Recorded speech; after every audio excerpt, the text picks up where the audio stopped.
له صاحبه وهو يحاوره أكفرت بالذي خلقك من تراب ثم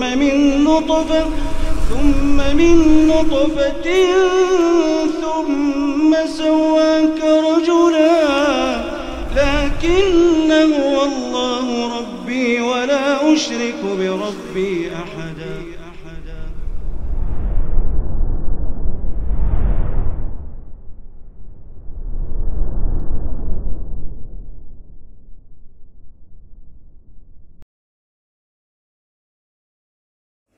Oke, dan Nabi SAW karena waktunya itu begitu luas, Nabi pernah witir sejak awal malam atau pada awal malam, juga pernah witir di pertengahan malam, juga pernah witir di akhir malam.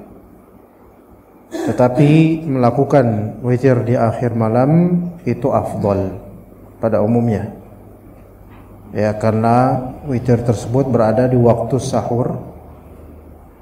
Ya, di waktu sahur, ya, mana itu di sepertiga malam terakhir, dan itu waktu di mana Allah Azza wa Jalla turun ke langit dunia dan mengabulkan doa-doa orang yang mendoakan, orang yang berdoa. Jadi ini menunjukkan bolehnya salat witir di awal waktu, di pertengahan juga boleh, di akhir juga boleh. Dan ingat, witir di sini maksudnya salat ganjilnya, salat ganjil. Oke. Taib, dan yang afdal witirnya di akhir malam bagi orang yang yakin dirinya bisa melakukannya di akhir malam. Adapun jika dia ragu atau kebiasaannya bablas, maka lebih afdal sebelum tidur, ya. Jadi para ulama bersepakat bahwasanya permulaan waktu witir itu setelah sholat isya. Namun mereka berselisih pendapat mengenai akhir waktu witir. Akhir waktu witir kapan? Ya. Imam Malik dan Imam Syafi'i serta salah satu pendapat dari Imam Ahmad mengatakan bahwasanya akhir waktu witir itu adalah saat sholat subuh. Saat sholat subuh, ya, saat sholat subuhnya. Artinya antara azan dan qomat itu masih diperbolehkan untuk sholat witir bagi Imam Malik dan Syafi'i, walaupun setelah azan, ya. Ini pendapat Imam Malik dan Imam Syafi'i. Ya, jadi waktu witir sampai sholat subuhnya orang ini. Gitu. Oke, ini pendapat pertama. Pendapat kedua, dan ini pendapat Imam Ahmad yang masyhur dari mazhab Imam Ahmad, bahwasanya berakhir waktu witir itu kapan? Tulu'ul fajr. Masuknya waktu subuh, yaitu waktu fajar. Jadi azan subuh, maka apa? Sudah tidak ada witir lagi. Gitu. Ini dan mazhab Hanbali. Jadi dalam mazhab Syafi'i dan juga dalam mazhab Maliki itu boleh melakukan witir sebelum sholat subuh walaupun sudah masuk waktu subuh. Ya, jelas ya, itu adalah mazhab Imam Malik dan Imam Syafi'i. Oke. Taib, mana yang lebih sahih? Wallahu a'lam. Mudah-mudahan yang lebih sahih adalah yang dipendapati oleh Imam Ahmad, yaitu ketika masuk waktu subuh itu sudah tidak ada witir lagi. Adapun bagi yang mungkin ketiduran atau mungkin ada halangan, maka dia melakukan itu silahkan setelah masuk waktu subuh sebagai qadha. Makanya kata Syekhul Islam Ibnu Taimiyah rahimahullah, man nama an salati witrihi yusallihima baina tulu'il fajri wa salatit subuh.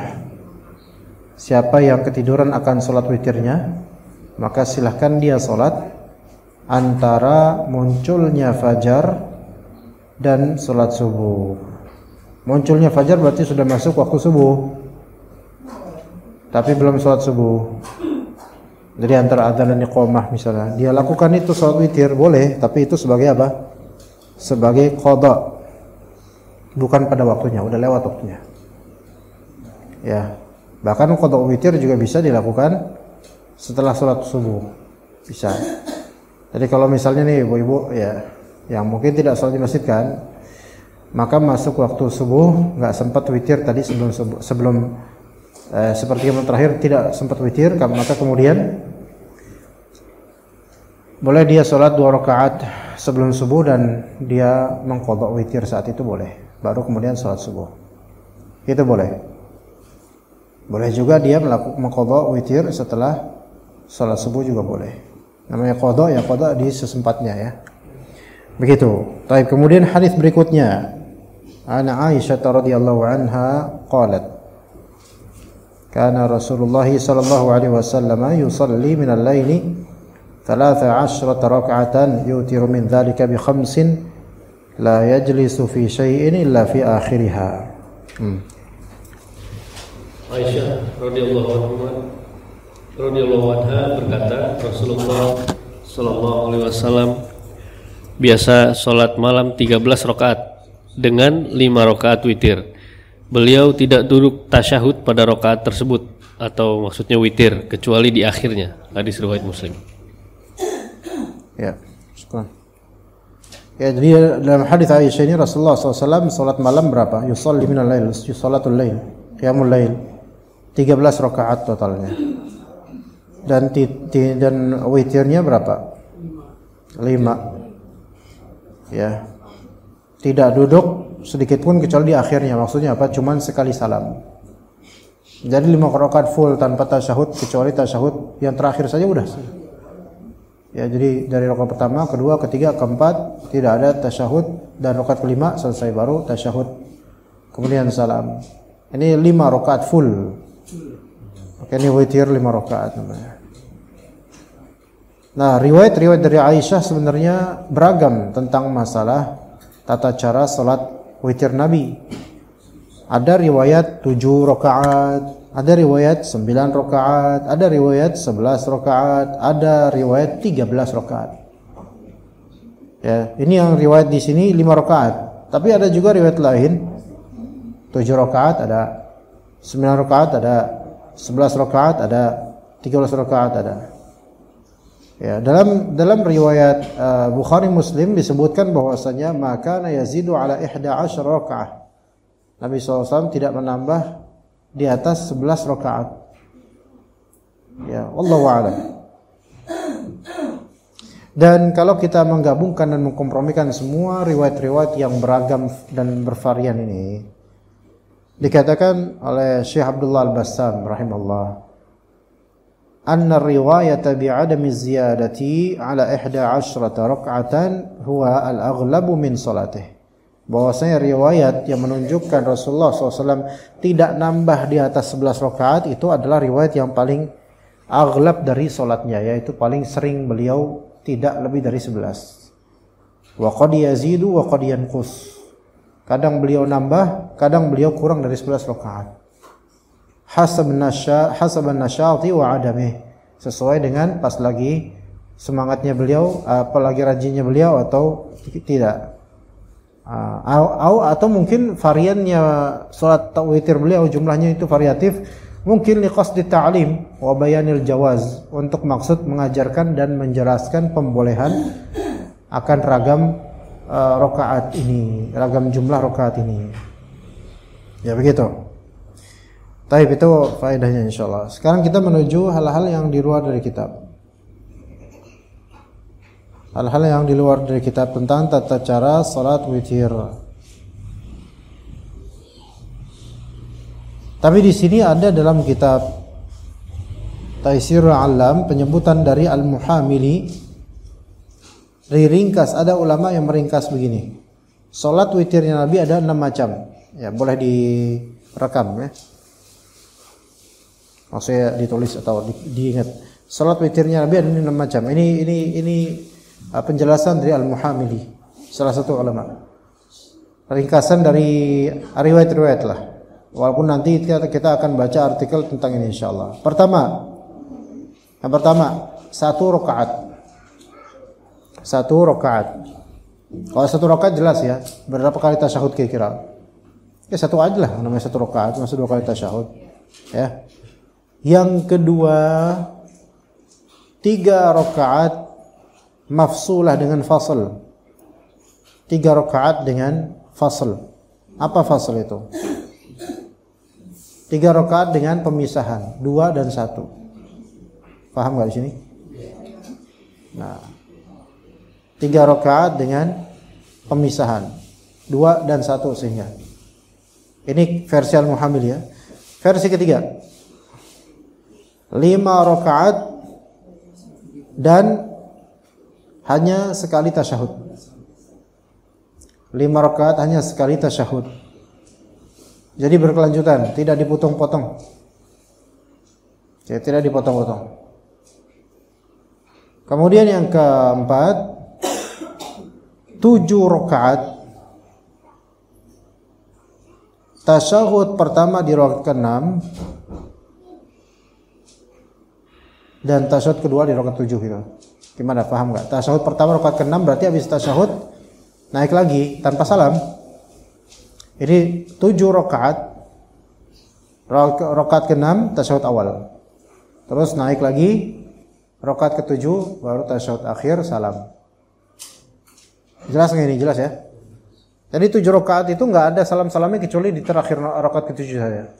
Rakaat pertama, kedua lanjut, nggak ada tasyahud, nggak ada salam. Ketiga, keempat lanjut, nggak ada tasyahud, nggak ada salam. 5 ke 6 pas 6 ini ada tasyahud tapi nggak ada salam. Terus bangkit lagi dan kemudian rakaat ke-7 setelah rakaat ke-7 tasyahud akhir kemudian salam. Itu ya 7 rakaat dengan cara begitu. Yang kelima 9 rakaat dengan tasyahud di nomor 8, di rakaat ke-8.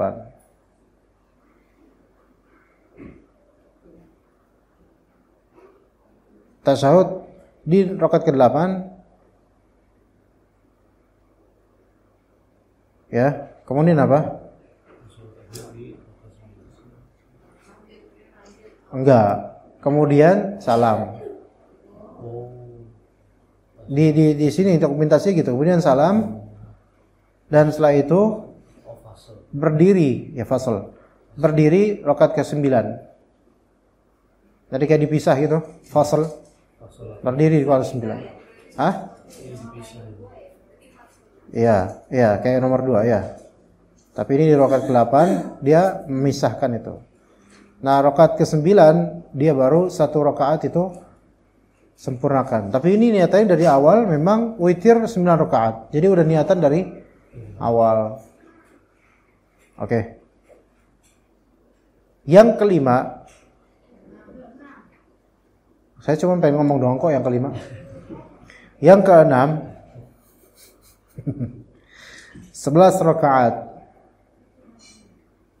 dan salam untuk setiap 2 rakaat. Kemudian 1 rakaat witir. Dan ini terhitung apa? Terhitung witir semua. Enggak mau. Ya, 11 rakaat. Salam di setiap 2 rakaat. Kayak kita biasa. Di rakaat ke-10 juga salam. 2 salam, 2 salam, 2 salam, 2 salam, 2 salam, 1 gitu. Nah, ini versi Al-Muhammili. Menurut beliau setelah dikumpulkan seluruh riwayat tentang salat witir Nabi, intinya itu kayak gini gitu. Oke, intinya kayak gini. Oke. Nah, sebelum nanti kita lanjut, nanti akan kita komparasikan dengan apa faedah. Nanti di suatu artikel kita akan bahas nanti ya tentang masalah ini lebih lanjut ya. Kita komparasikan setelah direkam atau ditulis ya 6 model itu, nanti kita komparasikan dengan bagaimana tulisan salah satu ustadz ya. Oke. Saya jabarkan dulu suatu faedah berkaitan dengan salat witir. Makna salat witir itu apa? Jadi pembahasannya kita lanjut, tapi kita rangkai dengan struktur ulang. Makna salat witir itu apa? Salat witir adalah salat malam setelah Isya sampai subuh yang jumlah rakaatnya harus ganjil. Salat malam yang dilakukan setelah Isya sampai subuh, maksudnya waktu durasinya itu sepanjang itu gitu, bukan berarti harus habis Isya sampai subuh. Ya, kalau dilakukan habis Isya sampai subuh ya mana kuat kita, ya. Jadi salat malam dengan durasi waktu antara Isya sampai subuh yang jumlah rakaatnya harus ganjil. Jadi witir itu ketika Anda niatan itu memang untuk ganjil. Ya, walaupun ada seperti misalnya 11 rakaat, maka hakikatnya itu salat malam dan salat witir ketika tata caranya 2 kayak gitu. Jadi salat tarawih kita itu termasuk salat witirnya juga. Itu menurut tadi Al-Muhamili, ya, menurut Al-Muhamili. Karena udah ada niatan bakal apa? Bakal ada salat ganjilnya. Adapun orang yang dia salat tarawih di masjid, tapi dia pengennya salat witir nanti pas sepertiga malam terakhir sendirian di rumah. Biasanya kan di rakaat ke-8 bakal keluar, ya. Paham gak ibu-ibu? Jadi orang ini berarti tidak niatan sholat witir, dia hanya niatan sholat malam dan sholat tarawih. Oke? Jadi ini bapak nih, ini bapak nih, dia yakin nanti jam 3 pagi bakal bangun pas Ramadan. Terus dia pengen mengikuti sunnah untuk ikut sholat tarawih di masjid. Kan witir nggak boleh 2 kali. Nah, dia pengen nanti sholat witir di akhir malam aja sendiri. Kemudian dia sholat tarawih. Apakah sholat tarawihnya itu diniatkan sholat witir juga? Apakah sholat tarawihnya itu bernilai sholat witir juga? Tidak, jawabannya tidak. Kenapa? Karena dia udah ada niatan tidak sholat witir dan hanya sampai rakaat 8 saja. Oke? Tapi kalau misalnya kemudian Pak Joko datang pas rakaat ke-9 ya, pas rakaat ke-9, 10, 11. Nah, dan dia mengubah niatnya. Waduh, tadi saya kan niatan sampai rakaat 8, nanggung sekali ikut tanpa imam Maka berarti dia salat witir niatannya berapa rakaat di sini? 3 rakaat berarti. Enggak, 3 rakaat. Karena rakaat 1 sampai 8 itu dari awal dia tidak niatan witir. Gimana? Pak Joko paham enggak, Pak? Insyaallah ya. Jelas insyaallah ya. Clear insyaallah. Alhamdulillah. Iya. Pak Joko gimana kasus ijazahnya? Taib, itu soal witir. Jadi soal witir niatannya ganjil. Nyatanya ganjil, ya. Kemudian salat witir menurut mayoritas madhab ulama, menurut mayoritas ulama hukumnya sunnah muakkadah. Sunnah muakkadah itu sunnah yang sangat dianjurkan. Jadi dalam madhab Maliki, Syafi'i dan Hanbali witir itu sunnah muakkadah. Adapun dalam madhab Hanafi maka hukumnya wajib. Dalam mazhab Hanafi hukumnya wajib. Nah, gitu. Dalam mazhab Maliki, Syafi'i, Hanbali hukumnya sunnah muakkadah. Sunnah muakkadah itu berarti sunnah yang sangat ditekankan. Nah, jadi kalau pakai mazhab Hanafi wajib, ya. Dari orang kalau sengaja enggak sholat witir berarti dosa dalam mazhab Hanafi. Dosa, ya. Begitu. Oke, kemudian masalah variasi jumlah rakaat berdasarkan riwayat-riwayat yang terkumpul. Tadi versi Al-Muhamili sudah ya? Sudah disebutkan ya.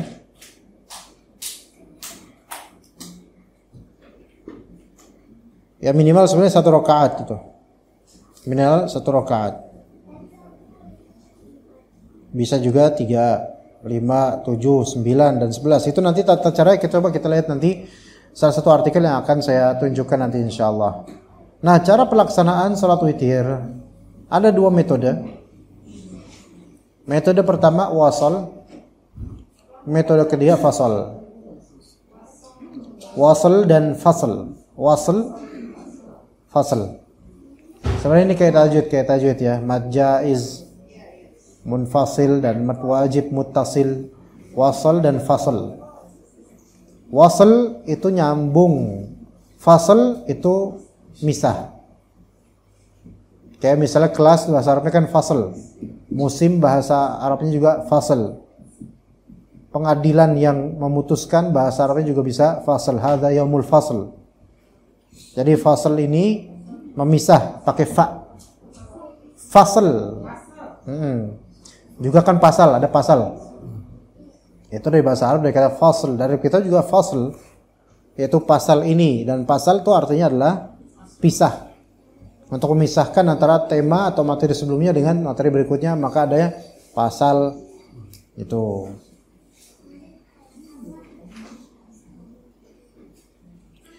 Kalau wasal itu nyambung, ya langsung nyambung. Misal 3 rakaat tanpa salam sampai akhir, 5 rakaat tanpa salam sampai akhir, itu namanya wasal. Oke? Sekali salam doang untuk rangkaian 3, 5, 7 atau seterusnya. Tapi kalau fasal itu dipisah dengan salam dengan 2 rakaat, 2 rakaat. Atau misalnya dia 2 rakaat salam, 1 rakaat kemudian 2 rakaat kemudian salam dan 1 rakaat kemudian salam lagi. Itu juga yang tadi kita sebutkan bisa seperti itu. Untuk yang disebutkan yang tadi versi kedua kalau salah, ya 2 rakaat terus salam, 1 rakaat terus salam, itu bisa seperti itu. Dalam mazhab Syafi'i untuk masalah ini pisah ya. Dalam mazhab Syafi'i dipisah 2 salam untuk 3 rakaat lebih utama agar tidak menyerupai salat maghrib. Jadi gini, kalau misalnya 3 rakaat witir nih. Rakaat pertama, oke. Rakaat kedua, oke. Kemudian tasyahud awal. Habis tasyahud awal langsung berdiri. Terus tasyahud akhir terus salam. Maka dalam mazhab Syafi'i ini walaupun sah tapi tidak afdol. Kenapa? Karena ini menyerupai salat maghrib dalam mazhab Syafi'i. Walaupun sebenarnya enggak apa-apa. Enggak apa-apa. Apalagi sholat maghrib, bukan enggak apa-apa lagi, harus kalau sholat maghrib itu, ya. Oke. Tapi kalau sholat maghrib 2 rakaat terus salam, terus 1 rakaat terus salam, gimana Pak Joko? Enggak sah? Enggak boleh, batal. Dari rakaat kedua tasyahud awal, terus assalamualaikum warahmatullahi wabarakatuh. Kalau dia lupa, lanjut. Tapi kalau dia sengaja, berarti batal sholatnya. Karena dia telah meniatkan salam. Dan salam itu kan memutus sholat. Mengakhiri sholat. Gitu ya. Oke, kemudian kita lanjut ke ini ya. Kita lanjut ke referensi di situs almanhaj.or.id. Oke, coba buka https://almanhaj.or.id/2456 salat witir .html (UTM). Ngomong apa coba tuh? Saya sedang membaca link ya. Coba cari salat witir oleh Ustadz Khalid Syamhudi, almanhaj.or.id. Salat witir oleh Ustadz Khalid Syamhudi, almanhaj.or.id.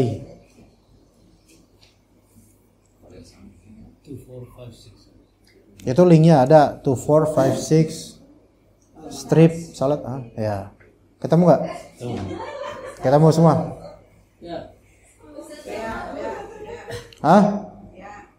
Khalid Syamhudi. Khalid Syamhudi ini ustadz kita ini, dari dulu lulusan Ustadz juga beliau. senior kita. Khalid Samhudi. Pesantren di Al-Ukhuwah dan juga di daerah Solo. Ini artikelnya. Udah ketemu semuanya? Silakan dibaca, saya pulang ya. Jadi silakan dibaca, saya pulang. Karena gampang tinggal baca kan? Iyalah. Emang nggak bisa baca apa sih itu? Kan tinggal gampang. Saya pulang. Ya ini saya titipin ini artikel buat dibaca. Jadi PR nanti representasi ya pekan depan ya.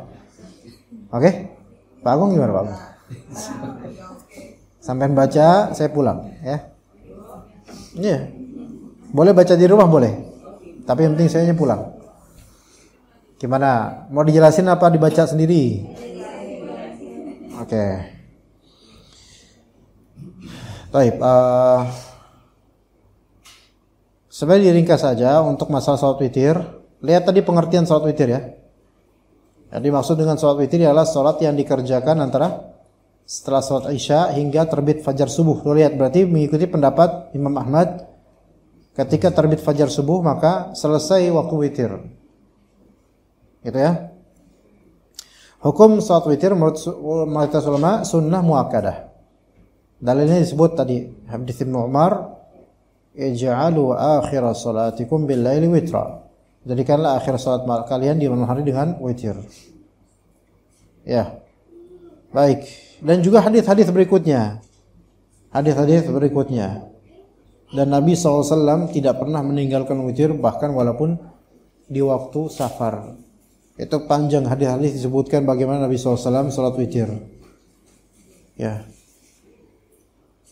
Namun dikatakan di sini oleh Syekhul Islam Ibnu Taimiyah, ada di situ kalimat beliau sebelum subjudul waktu salat witir. Di atasnya ada perkataan Syekhul Islam Ibnu Taimiyah dalam Majmu' Fatawa. Ketemu enggak? Ketemu enggak? Enggak, ya udah.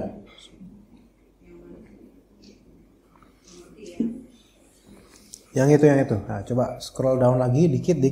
Op. Nah, itu tuh. Nah, tuh.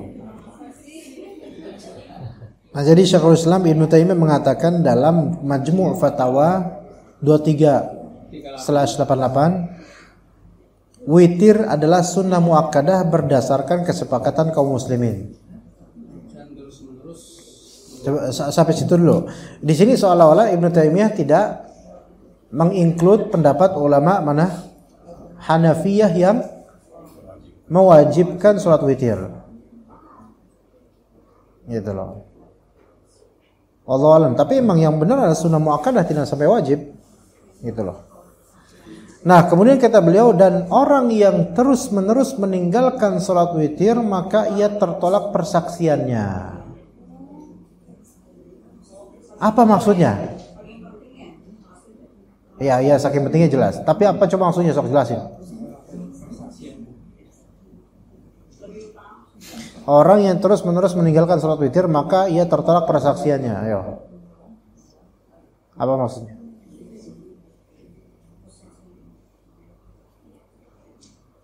Syahadahnya itu tertolak. Ayo, silakan. Ya, Atar, jawab. Hah? Enggak.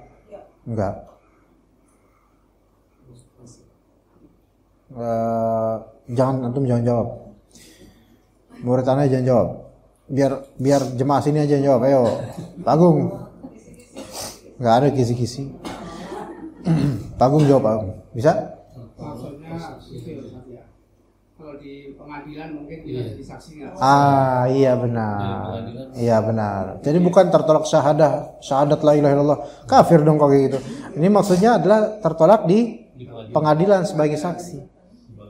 Jadi orang yang kalau dia menjadi saksi lebih utama yang sholat witir. Iya, bukan lebih utama lagi. Dia nggak diterima saksinya, Pak. Iya, yang tidak sholat witir ditolak. Nggak, ya ditolak. Jadi barang siapa yang karena apa? Karena fasik. Karena dianggap fasik oleh sebagian ulama. Fasik bukan dalam artian dia melakukan suatu maksiat yang besar, bukan, tapi seperti orang fasik. Apa? Seperti orang fasik. Kan orang yang ditolak persaksiannya itu di antara penyebab dia ditolak persaksian karena apa? Fasik. Karena orang fasik itu nggak diterima persaksiannya. Seolah-olah seperti orang fasik ya. Kita nggak bisa mengatakan langsung fasik itu juga. Cuman seperti orang fasik. Nggak ada bedanya dengan orang fasik dari segi sama-sama nggak witir. Jadi orang fasik rata-rata nggak pernah witir. Jadi gini, orang yang fasik itu rata-rata nggak pernah witir. Tapi yang nggak witir nggak mesti langsung divonis fasik gitu aja ya. Tapi seperti orang fasik gitu loh. Dan konsekuensinya adalah orang yang nggak pernah sholat witir terus tinggalkan sholat witir, maka kalau dia menjadi saksi di pengadilan tertolak saksinya. Begitu, karena mirip dengan orang fasik. Begitu. Itu asli hukum syariat itu seperti itu. Kalau misalnya ada syahid, saksi, di antara kualifikasi syarat dia bisa menjadi saksi adalah dia tidak fasik dan tidak seperti orang fasik. Dan di antara kriteria tidak seperti orang fasik adalah dia sholat witir. Jadi dari pengadilan itu kalau misalnya menerima pendaftaran saksi untuk prinsipal ini, misal prinsipal itu apa Indonesia prinsipal? Prinsipal itu orang yang punya kasus, gitu ya. Jadi saksi nih. Nah saksi ini dia daftar, saya jadi saksi. Itu terus ditanya sama pengurus persaksian atau orang pengadilan ditanya. Sebentar, sebelum Anda menobatkan diri jadi saksi, kami mau nanya, terakhir sholat witir kapan? Waduh, kata dia, terakhir pas mabit SMA dulu. Ya nggak bisa. Itu juga witirnya terlambat gitu kan? Nggak. Afwan. Antum nggak berhak menjadi saksi. Gitu ya? Jadi jadi saksi itu nggak sembarangan loh. Orang tuh kadang sekarang tuh gampangnya tuh saya jadi saksi. Ya. Bukan aja ini, saya ada pengacara sunnah juga ya. Pengacara sunnah. Maksudnya pengacara tapi dia menuju manhaj sunnah, bukan berarti apa yang dia lakukan itu sesuai sunnah. Kadang-kadang malah ngawur-ngawuran juga. Itu bilang kan, sebenarnya kalau untuk jadi saksi di pengadilan tuh ada banyak pengacara itu menganjurkan kalau emang nggak ada saksi yang available. Sebenarnya saksi itu orang banyak bisa ya. Tapi ketika orang tuh disuruh udah antum menjadi saksi aneh, itu rata-rata nggak mau karena serem, nggak mau. Enak aja, nggak mau. Ketakutan Pak, orang pengadilan gitu kan. Pengadilan negeri gitu kan, udah mainnya pidana gitu kan. Enggak. Iya misalnya Dimas ya, iya. Jadi saksi akan keabsahan ijazah bapaknya misalnya. Oh enggak, saya takut gitu. Kenapa? Bukan karena saya nggak percaya sama bapak, tapi pengadilan itu alam yang beda. Butuh mental yang kuat gitu kan. Ngomong di depan hakim, dan hakimnya juga ada berapa hakim, ada sekretarisnya, pencatatnya. Belum lagi ditanya sama pengacara seberang gitu kan. Wah, enggak. Nah, maka ada pengacara sana bilang ada. Sebenarnya saksi itu bisa aja saksi sewaan. Iya. Bayar aja supaya dia jadi saksi. Apalagi pengacara kadang-kadang punya link untuk saksi sewaan yang pintar ngomong. Subhanallah, ya. Gitu. Ini dunia yang sebenarnya kalau kita tahu lebih dalam, sebaiknya nggak usah tahu. Karena apa? Semakin kita tahu tuh semakin kita lihat betapa buruknya dunia seperti ini gitu.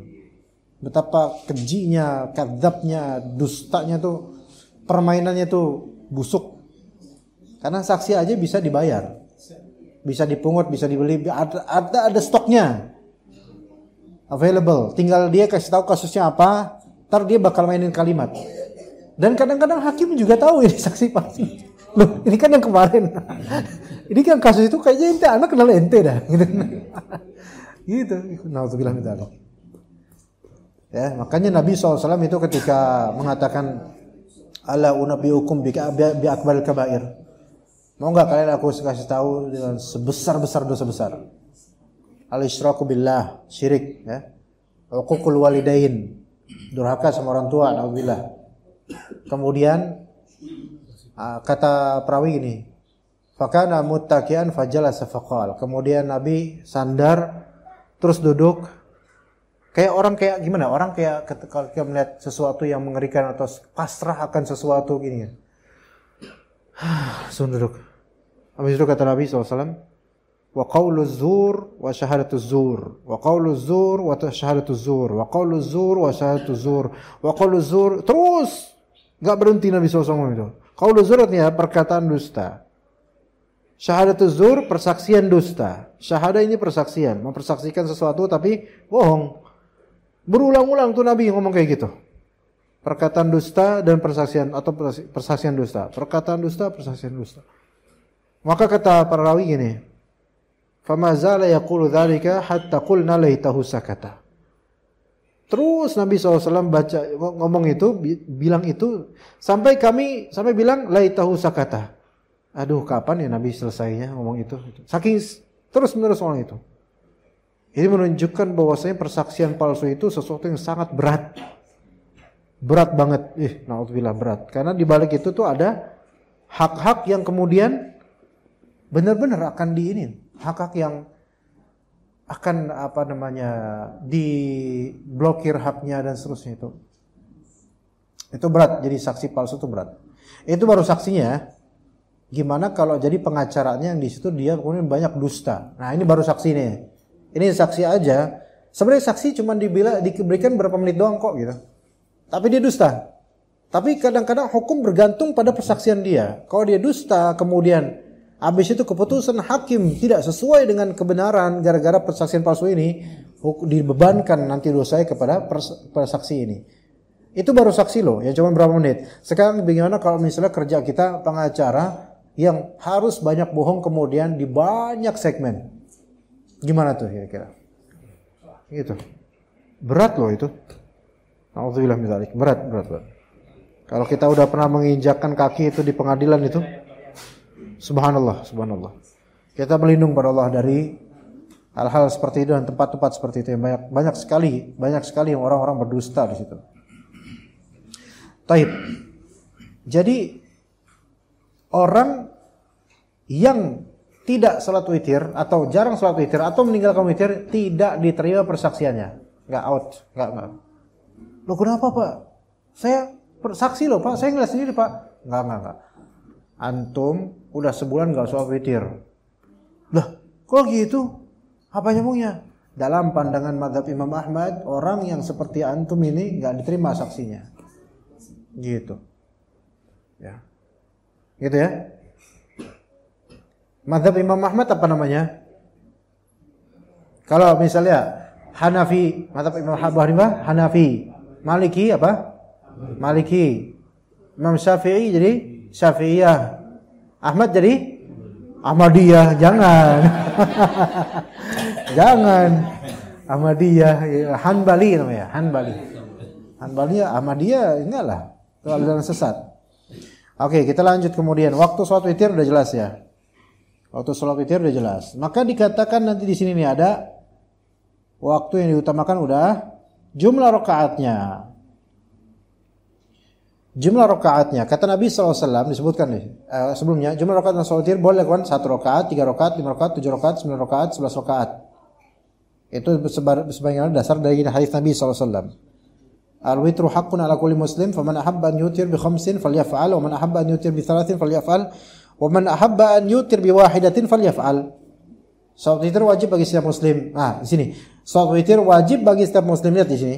Ini terjemahan beliau. Al-witru haqqun ala kulli muslimin.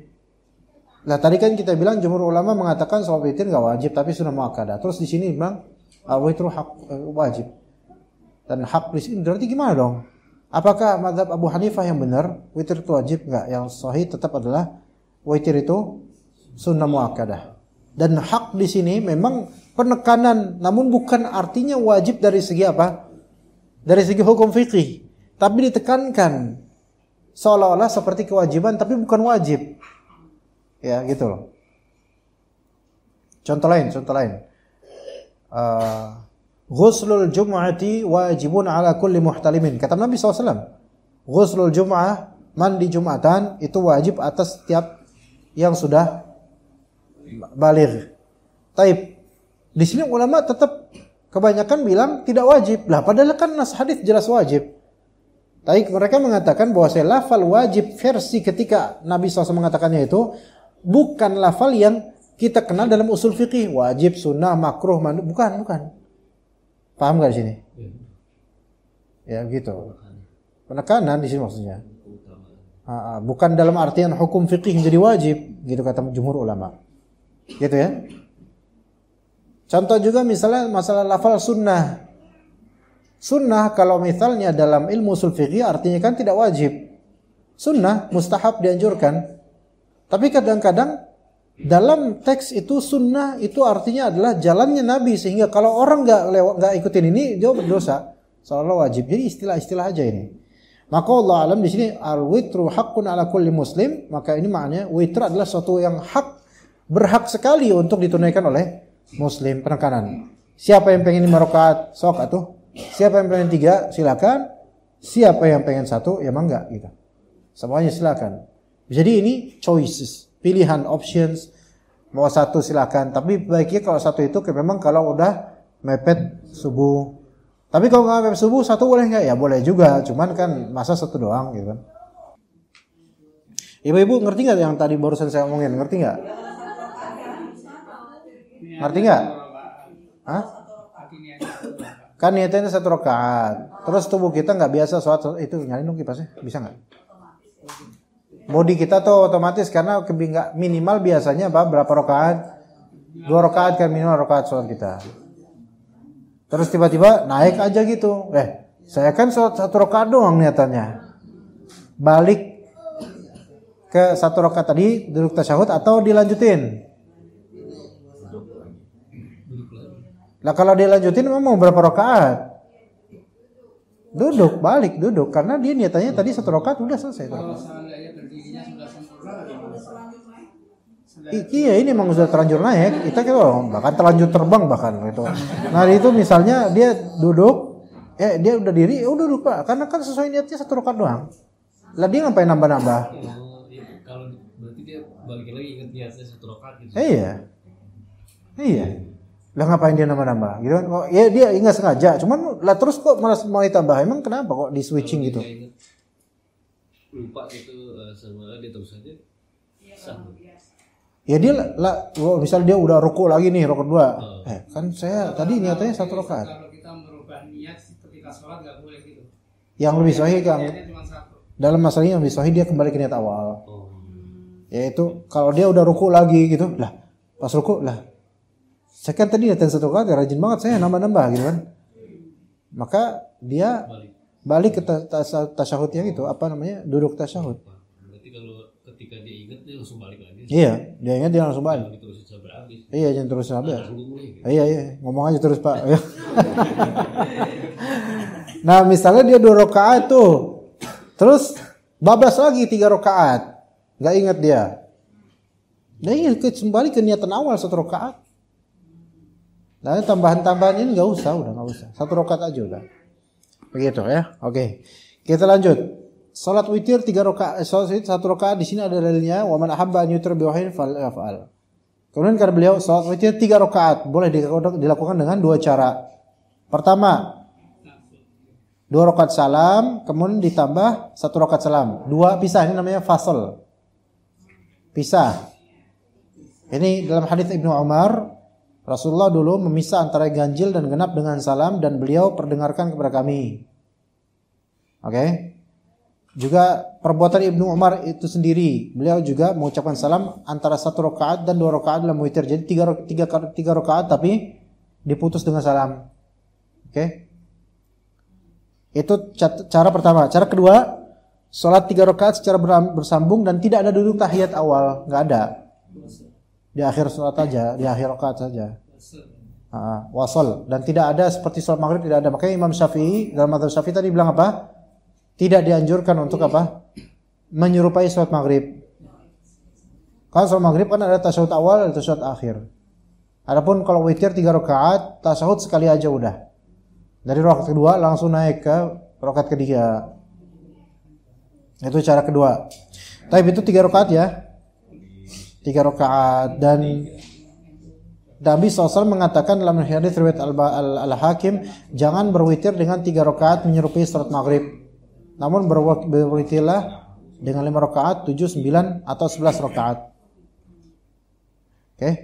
Dan ini juga diamalkan juga oleh Rasulullah SAW. Salat witirnya di rakaat pertama Al-A'la, rakaat kedua Al-Kafirun, rakaat ketiga Qul huwallahu ahad, dan tidak salam kecuali di akhirnya. Itu dalilnya. Jadi dua-duanya boleh. 2, 1 boleh, 3 langsung boleh. Salat witir 5 rakaat dengan 2 cara juga. Nah, salat witir 5 rakaat gimana? 2 rakaat salam, 2 rakaat salam, kemudian 1 rakaat.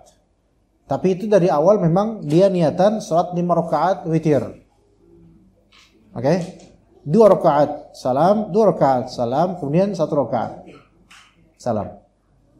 Jadi witirnya 5-5-nya hitungannya. Bukan 1. Karena dia udah niatan dari awal 5. Atau versi kedua, 5 rakaat bersambung. Wasol. Dan tidak duduk tasyahud kecuali di akhirnya. Coba cocokin itu, tadi ada nggak gitu yang 5 rakaat menyambung. Enggak duduk tasyahud kecuali di akhirnya. Jadi nggak ada tasyahud awal, nggak ada. Tasyahudnya akhir aja udah. Assalamualaikum. Rasulullah SAW pernah sholat malam 13 rakaat, berwitir darinya 5 rakaat. Di sini Rasulullah pernah sholat malam 13 rakaat dan witirnya itu 5 rakaat. Paham nggak di sini? Coba pikirin. 13 rakaat, endingnya 5 rakaat, wasol, nambung terus. Berarti di rakaat, ya 2 rakaat pertama salam, 2 rakaat kedua salam, 2 rakaat ketiga 6 rakaat salam, 2 rakaat ke-8 enggak salam lagi Pak. Nah baru setelah rakaat ke-8 beliau 5 rakaat full, salamnya sekali. Gimana? Ya. Tarawih kita berapa rakaat Pak? 11 ya? 11. Ya 13 boleh, tapi dengan cara seperti ini. Jarang. Oh, asing banget kita tapi kalau dilakukan fadhol.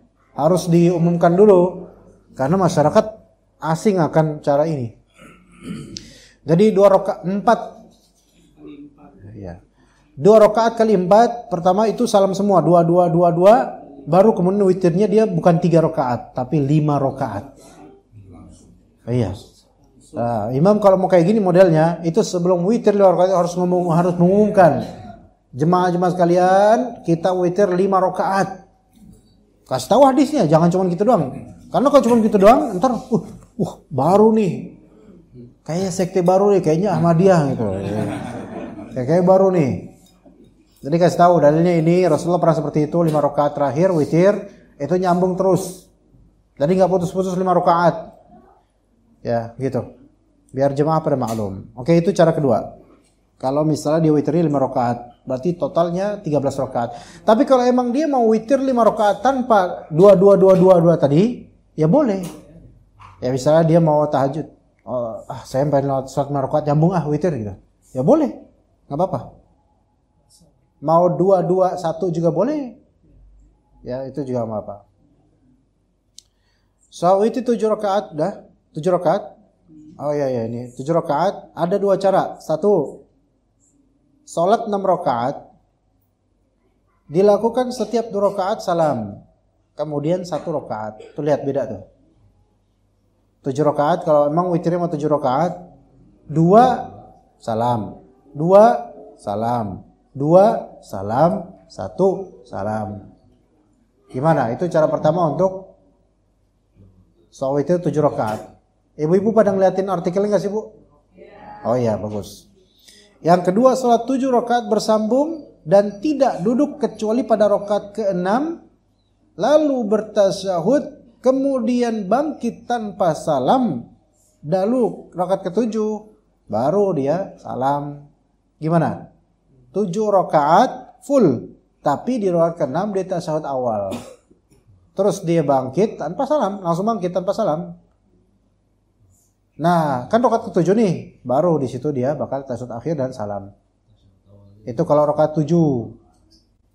Rakaatnya 7, bukan yang Bukan yang 5 ya, bukan yang 5. Ini yang 7. Itu caranya Nabi SAW disebutkan dalam hadis. Kemudian salat witir 9 rakaat. Nah, ini caranya pertama. Ada 2 cara ya. Salat 6. Setiap 2 rakaat salam, kemudian 1 rakaat. Salat 6. Apa disebutnya? Kok salat 6? Harusnya salat 8 ya? Iya enggak? Bener enggak? Kok 6 di sini? Salat 7 kayak ini kopas dari atas kayaknya. Ya, salat 8. Setiap 2 rakaat salam, kemudian 1 rakaat 9 rakaat. 9 rakaat. 2 salam, 2 salam, 2 salam, 2 salam, 1 salam. Nah, versi kedua, salat 9 rakaat bersambung dan tidak duduk kecuali pada rakaat ke-8, lalu tasyahud, terus bangkit tanpa salam. Kayak yang tadi. 7 rakaat tadi. Tasyahud awalnya di rakaat ke-8. Terus rakaat 9 tasyahud salam. Gitu ya. Oke. Nah, kalau dia nanti salat witirnya 3 rakaat terakhirnya atau 3 rakaat ya, maka dianjurkan di yang pertama baca al-a'la. Kedua baca al-kafirun, ketiga al-ikhlas, atau kadang-kadang juga bisa juga rakaat akhirnya paling ujungnya itu 3 surat terakhir itu. Al-ikhlas, al-falaq, an-nas. Gimana? Bisa paham ya? Tinggal diamalkan aja nih. Mau opsi yang mana? Ya, amalkan aja, ringkas sendiri, amalkan, mau opsi yang mana silakan. Hari ini misalnya nanti malam pengen 9 rakaat versi kedua misalnya. Berarti 9 full, rakaat ke-8 tasyahud awal. Naik rakaat ke-9 tasyahud akhir. Kalau yang tadi yang 7 rakaat juga sama ya? Sama kayak 9. Sama kayak 9. Tasyahud awal, rakaat ke-6, tasyahud akhir rakaat ke-7. Oke, sampai sini ada pertanyaan enggak? Enggak ada. Jelas semua insyaallah.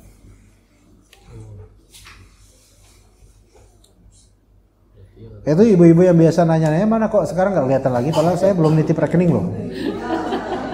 Hah? Oh, yang daurah si Firanda itu? Oh, Masya Allah. Itu adik-adik saya juga 2 juga di sana lagi daurah juga. Ntar saya kasih tahu ke adik-adik saya. Ngeliat nggak ibu-ibu dari Medan? Ada nggak? Oke. Ada pertanyaan nggak ini kira-kira? Ya, iya Pak. Saya kan khawatir nggak bisa bangun di sepertiga malam. Iya Pak. Kita membiasakan witirnya di awal malam ya, kalau ada isya. Tapi Iya Pak. witirnya saya cuma 3 rakaat, yang 2 rakaat itu saya niatkan berbarengan dengan ba'diyah isya. Bisa kan ya? Berbarengan ini maksudnya gimana Pak? Maksudnya niat saya tuh, niat witir itu dengan ba'diyah isya tuh digabung gitu. Jadi melakukan 2 rakaat, kemudian 1 rakaat saya witir. Wallahu alam, kalau misalnya ba'diyah isya itu tidak sama dengan sholat malam Pak. Ba'diyah isya itu adalah sholat sunnah rawatib. Ya, jadi dia zatnya terpisah dari witir atau sholat malam. Jadi next time Bapak pisahin niatnya. Jangan tiga aja habis ba'diyah isya. Nambah lagi itu sholat malam. 3 rakaat. Oh ya gitu. Begitu, jadi nggak bisa disamain. Ya, fadhal. Assalamualaikum Ustadz.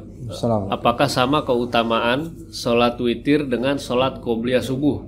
Apa termasuk tertolak persaksiannya orang yang tidak melakukan qobliyah subuh? Tidak sama, nggak sama.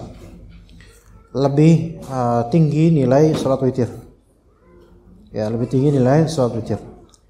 Sholat qobliyah subuh itu muakkad juga, dianjurkan sangat, tapi sholat witir lebih tinggi nilainya. Itu pendapat yang mudah-mudahan lebih sahih. Adapun fadilah misalnya sholat qobliyah subuh lebih besar daripada dunia dan seisinya.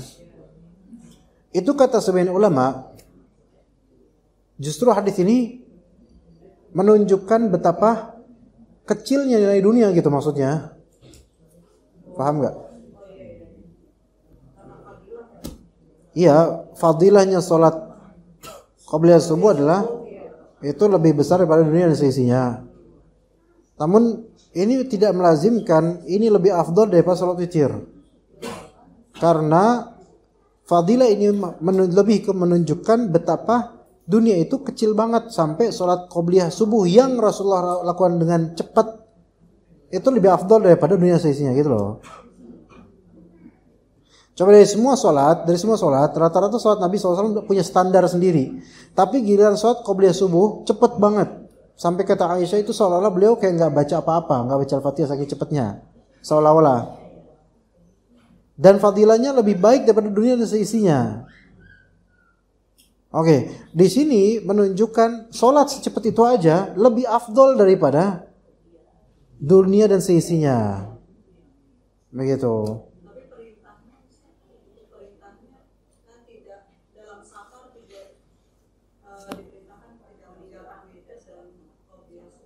Iya, tapi tetap witir lebih afdol. Karena hadis-hadis itu lebih banyak tentang witir dibandingkan qobliyah subuh. Kalau misalnya qobliyah subuh secara spesial ada beberapa hadis, misalnya itu safarnya Nabi pun tetap qobliyah subuh. Kemudian juga masalah kalau misalnya kita salat sunnah rawatib 12 rakaat, kita muhafadzah, kita terusin, itu akan mendapatkan fadilah rumah di surga. Tapi itu aja beberapa hadis. Kalau kita kumpulkan dengan hadis tentang witir, ya lebih banyak hadis witir. Terlebih momentum dan waktunya salat witir itu di seperti yang terakhir itu waktu yang terbaik gitu. Begitu ya. Jadi wallahu alam witir itu lebih afdal. Bahkan dikatakan bahwasanya salat yang terbaik setelah salat wajib adalah salat witir. Bukan qobliyah subuh. Iya, salat sunnah terbaik, salat yang terbaik setelah salat fardu adalah salat witir. Sampai mazhab Hanafi aja mewajibkan witir. Dan enggak mewajibkan qobliyah subuh. Kemudian Imam Ahmad, walaupun pandangan Imam Ahmad tidak wajib salat witir, tapi dalam beberapa occasion Imam Ahmad mengatakan siapa yang meninggalkan salat witir, maksudnya Imam Ahmad pengen memberi hukuman kepada orang yang meninggalkan salat witir. Apa ya? Orang yang meninggalkan salat itu tidak dianggap, kabarnya, persaksiannya enggak dianggap. Gitu loh. Tapi enggak pernah dikatakan siapa meninggalkan salat sunnah qobliyah subuh maka dia fasik, maka dia tidak dianggap persaksiannya, enggak. Ini menunjukkan ulama itu berpandangan bahwa salat witir itu lebih afdal daripada salat qobliyah subuh. Begitu. Clear insyaallah ya? Tanya selanjutnya Ustaz. Fadhal. Assalamualaikum Ustaz. Apakah boleh jika kita ingin sholat di tempat umum atau masjid meletakkan sajadah kecil atau nikob di tempat sujud agar dapat tempat sujud yang bersih walau sudah ada karpet di dalam masjid? Ya. Sebagian ulama memakruhkan hal itu. Gini. Kalau misalnya kita sudah ada karpet atau sejadah yang untuk full body kita sujud. Kemudian kita menambahkan untuk area tempat sujud kita sesuatu tambahan, maka ini sebagian ulama memakruhkan. Gitu. Mau diterusin nggak penjelasannya apa? Cukup sini aja. Kenapa dimakruhkan? Karena ada bentuk penyerupaan dengan orang fasik ahli bid'ah, yaitu orang Syiah. Gitu. Mereka yang pakai batu. Tapi kita itu bukan pakai batu ya. Jadi kalau udah ada yang mengarsir sejarah kita, maksudnya untuk full body kita ini untuk sujud dan kakinya dan seterusnya, udah nggak usah tambahin bagian sujud khusus. Ini nggak ada sunnahnya seperti ini. Nggak ada sunnahnya. Kayak misalnya ada sajadah bocil kan kecil tuh. Kita udah ini. Enggak, udah jangan enggak usah. Itu mengada-ngada lama-lama jadi sesuatu yang seolah-olah itu baik, enggak ada itu seperti itu. Dikhususin buat muka. Plok. Kecuali kalau emang ada hajat, misal khawatir saya lagi flu atau lagi apa, kalau misalnya saya enggak tambahin sesuatu nanti takutnya nular ke orang. Itu hal lain kok, itu mah beda. Itu alasan medis, kesehatan. Tapi kalau emang itu menjadi kebiasaan, itu nggak boleh, nggak layak, makruh. Emang nggak haramnya haram, tapi makruh karena mirip seperti orang-orang Syiah dan juga nggak ada sunnahnya kayak gitu. Beberapa dari orang-orang tuh seperti itu ya, terutama bapak-bapak ke masjid sengaja pakai sejadah bocil, taruh situ, blok, atau pakai sorban, taruh situ, blok. Kenapa nggak nggak biasa aja dah pak gitu loh? Kenapa harus seperti itu? Ya, maka ini nggak baik, nggak usah. Udah padanya aja. Kalau memang alasannya adalah saya nggak mau nanti kalau saya cium biasanya bau mulut orang gitu. Ya subhanallah nggak perlu seperti ini, nggak perlu. Kalau mikir ini yang nyanyi siapa ini? Oke. Kalau di lantai boleh nggak sih? Tergantung apa yang antum khawatirin dari lantai. Misalnya dia lantai ini orang ini lantai kita dapat misalnya pas masjid dekat kita dapatnya dekat tempat wudu atau dekat tempat pintu masuk ya, yang mana orang banyak nginjek itu gitu. Maka boleh itu dia dimaksudkan untuk supaya tidak terkena dengan debu yang buruk atau semisal itu, nggak apa-apa. Karena itu bakal risih juga kita misalnya, atau kena pas di welcome-nya kita sholat di situ, welcome, gitu. Iya, di welcome-in kita. Itu isinya butir-butir kehidupan manusia di situ. Hah? Iya, kalau memang ada hajat seperti itu nggak apa-apa. Hajat di sini kan takut ada penyakit apa gitu loh. Ya, kenapa dia? Di tempat tawaf pakai alas itu boleh atau sebaiknya nggak usah? Anda pikir nggak usah kalau di tempat tawaf itu karena selalu dibersihin itu. Jangan samain lah sama Masjid Al-Furqan. Beda. Kalau di sana itu Pak, itu setiap berapa menit itu langsung dibersihin lagi, nggak lama itu. Maka nggak apa-apa. Tapi kalau memang butuh seperti itu, khawatir karena kelihatan nih debunya banyak, maka nggak apa-apa. Cuman kalau pas pengalaman saya pribadi nggak mau kayak gitu. Maksudnya lanjut aja langsung. Lagi pula bersih kok insya Allah. Kalaupun cuman debu-debu itu insya Allah bukan debu-debu yang penyakit atau najis, enggak, yakin nggak? Gitu ya. Seperti itu. Jadi ketika tidak ada hajat baik secara medis atau kotoran yang mungkin memperburuk keadaan sholat, jangan pakai itu. Udah apa adanya aja. Kalau karpet, sejadah. Nah gitu. Kalaupun memang mau menggelar sejadah, kaki juga kena. Jangan cuma khusus di muka saja. Gitu. Kajian itu tentang meletakkan sajadah yang kita hanya khusus muka itu tidak seperti itu. Yang pernah Rasulullah pernah melakukan, tapi dia dipanjangkan jadi untuk muka dan telapak tangan. Iya, jadi bukan khusus wajah karena itu biasa ahlul bidah yang kayak gitu. Khusus wajah tapi telapak tangan. Juga gitu. Iya betul. Ya. Enggak apa-apa kayak gitu. Cuma wajah doang jangan. Oke, kita mungkin cukup sampai sini insyaallah. Barakallahu fikum jami'an wa sallallahu ala nabiyina Muhammad wa ala alihi wa sahbihi ajma'in. Subhanakallahumma bihamdika asyhadu an la ilaha illa anta astaghfiruka wa atubu ilaik. Assalamualaikum warahmatullahi wabarakatuh. Waalaikumsalam.